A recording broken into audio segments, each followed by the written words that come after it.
Específicos, parte 2. Bom dia, boa tarde, boa noite. Vamos continuar aqui no vídeo 2. Agora vamos falar do desenvolvimento da criança e do adolescente por Michel Collet e Sheila Collet.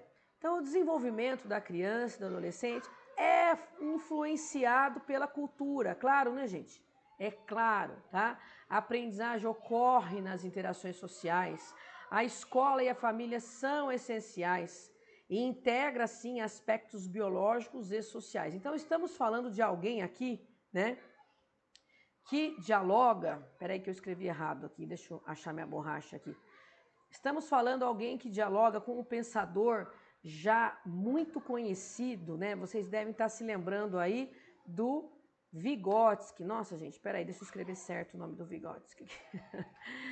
Vygotsky, que é o autor, né, que preconiza a questão, Vygotsky, que preconiza a questão das relações sociais, das trocas sociais, né?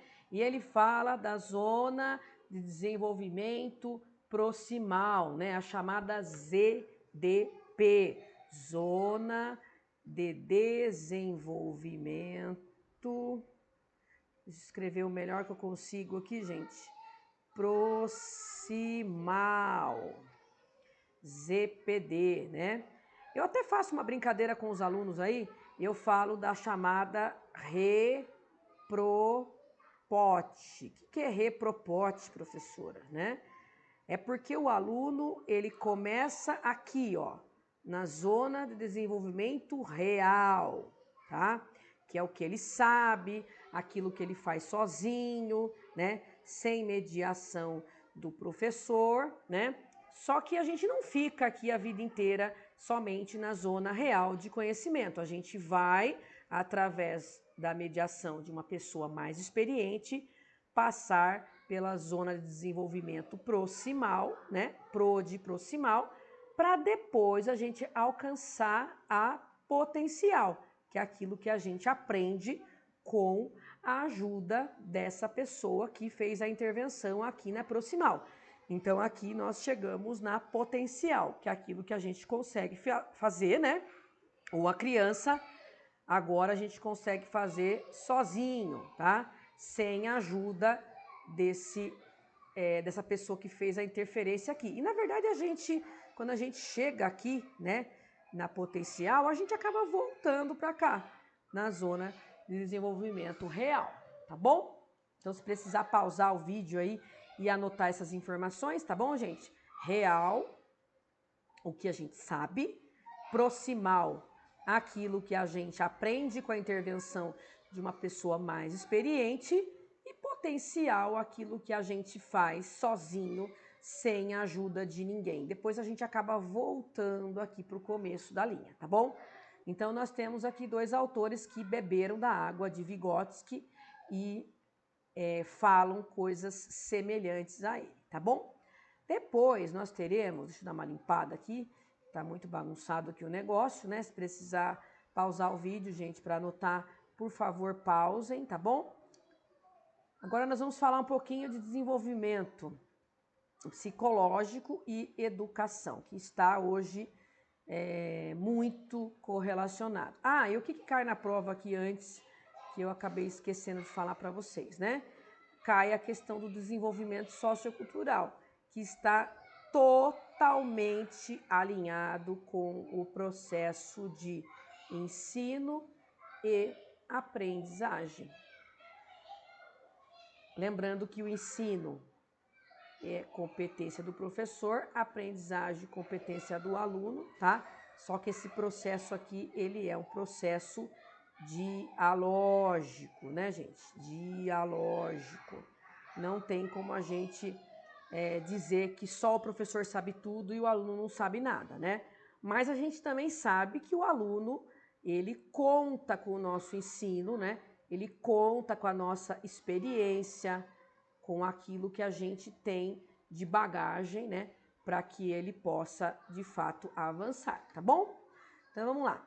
Então, desenvolvimento psicológico e educação, agora é um texto do César Cole, a aprendizagem como processo ativo, o aluno constrói o seu conhecimento e o professor é o mediador, né? A importância do nosso planejamento. Muita gente fala assim, mas eu vou ter que planejar, eu vou ter que pensar, vou ter que preencher um monte de papel. Gente, mas o planejamento, ele diminui a questão do erro, a questão do improviso, né? Os alunos percebem quando a gente planeja, quando a gente coloca as coisas de modo organizado. E isso favorece mais uma aprendizagem significativa, tá? Muito, muito mais. Nossa, que traçado horrível, gente. Peraí, deixa eu apagar aqui, fazer com a caneta mágica aqui, que a caneta mágica é melhor. Então, gente, ó, o aluno percebe quando a gente preparou a nossa aula e quando tudo que nós fizemos ali tem muito mais significado, tá bom? Mário Sérgio Cortella, A Escola e o Conhecimento, Fundamentos Epistemológicos e Políticos. Então, Mário Sérgio Cortella é um filósofo, né, bem conhecido, você já deve ter ouvido falar sobre ele, né? E ele fala que a escola deve dar sentido ao conhecimento, porque senão o aluno não entende para que ele está aprendendo aquilo ali, tá? Então, ensinar não é só transmitir conhecimento, o ensinar tem uma dimensão política sim, e o professor precisa ter intenção, tá? Então, assim, ele bebe bastante da água, né, de um autor que nós já estudamos, que é o Paulo Freire, tá bom? E ele também fala da função social da escola, né? Do para que a escola serve, né? Para que a escola serve e se nós não estamos, né, perdendo nosso tempo lá na escola. Então, precisamos garantir que a escola tenha função social, tá bom? Que ela sirva para alguma coisa além dos muros, tá bom? Vamos para o próximo, neurociência e educação. Vocês sabem que a neurociência, ela tem trabalhado diretamente aí para o processo educacional, né? E hoje nós temos diversas técnicas e diversos entendimentos de como potencializar o funcionamento do cérebro, né? De como que o cérebro aprende, tá? E nós descobrimos o que aqui, ó, que aprender depende de um bom funcionamento cerebral, né? E que a emoção, o processo emocional, favorece muito a aprendizagem, né? O nosso famoso cérebro límbico, que é o nosso cérebro emocional, né? Aquele que o professor, quando conquista o seu aluno, né? Quando é um professor parceiro, ele consegue, vamos dizer assim, um resultado muito melhor, tá bom? A atenção e a memória são essenciais, é claro, né, gente? E as metodologias ativas, tá? Eu vou citar para vocês aqui algumas metodologias ativas, né? Para vocês saberem do que nós estamos falando. Então, nós temos várias, tá? Nós temos sala de aula invertida, nós temos desenvolvimento de projetos. Espera só um pouquinho, gente. Nós temos aprendizagem baseada em problemas, em desafios, tá? E você coloca o aluno como protagonista da cena, né? Não fica só você falando lá na frente, né? Então, metodologias ativas faz parte aqui desse processo de cérebro aprendente, tá? Então, o que são metodologias ativas? Vou dar alguns exemplos, tá? Então, a sala de aula invertida. Então, o aluno que vai fazer lá para você a apresentação dos trabalhos, dos seminários, né? A aprendizagem baseada em projetos, a aprendizagem baseada em estudo de caso, a aprendizagem baseada em gamificação. Hoje nós temos vários autores dizendo que a gamificação é um caminho importante, tá bom? Então, para quem precisar, pause esse vídeo e faça essas anotações, tá bom? Tudo isso porque nós vivemos o momento da neuroeducação, né? Não adianta só aquela educação que você não tem evidências, que você já não consegue pautar mais nos tempos modernos, né? É inegável que nossas crianças hoje precisam de novos estímulos, de novas formas de aprendizado, né? Até para que a gente possa alinhar a questão das tecnologias digitais, né? Ou as chamadas TICs, né? Que são as tecnologias de informação e comunicação.